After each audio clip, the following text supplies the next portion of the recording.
তারা তাদের গীতা এবং মহাভারত নিয়ে তারা প্রতিষ্ঠিত করেছে।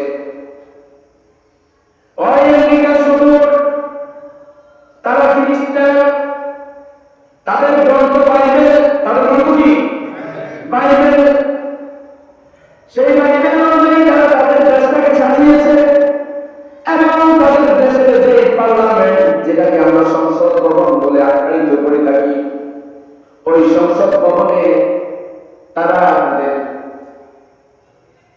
ইসরায়েল বলে গেলে তো ইসরায়েল বাইবেলের আইন তারা প্রতিষ্ঠিত করলো। অথচ আপনাদের দেশ ৯২,০০০ মুসলমানের দেশ, আমার বয়স ৪৯ কিংবা ৫০ সালে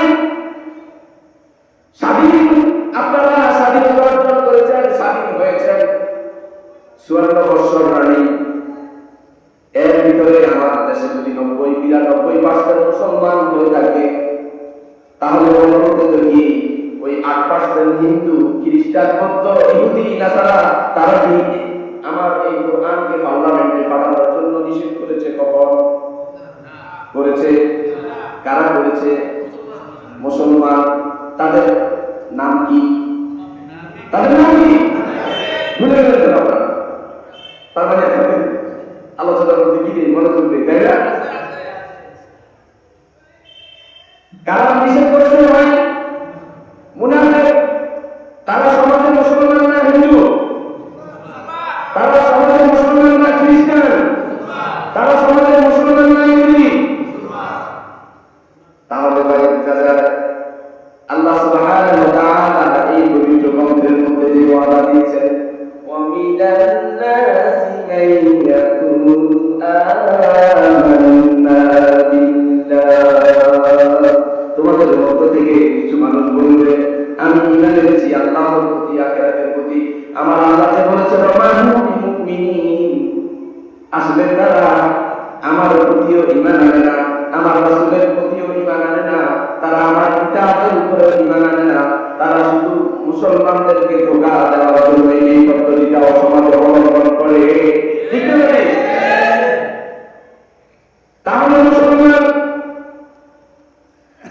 আজকে তোমরা সমাজের মধ্যে যখন তাকবীর আল্লাহু আকবার ধ্বনি দিতে যাও,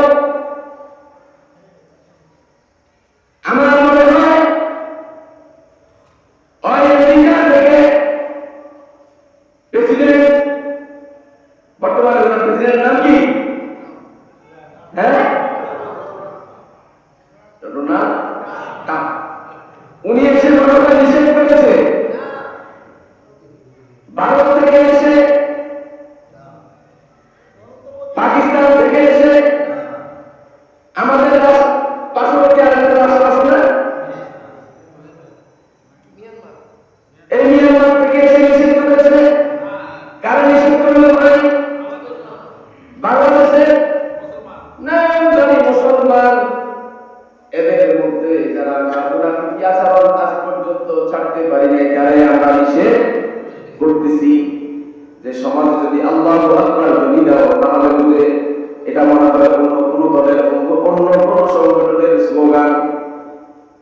কিন্তু না ভাই, এটা কোনো সংগঠনের স্লোগান নয়, এটা কোনো দলের স্লোগান নয়, এটা হলো দল মত নির্বিশেষে এক পৃথিবীর জমিনে যারা তাদের নিজেদেরকে মুসলমান বলে দাবি করে, এই মুসলমান মূলত স্লোগানে হলো এবং প্রতিধ্বনি হলো নারে তাকবীর আল্লাহু আকবার।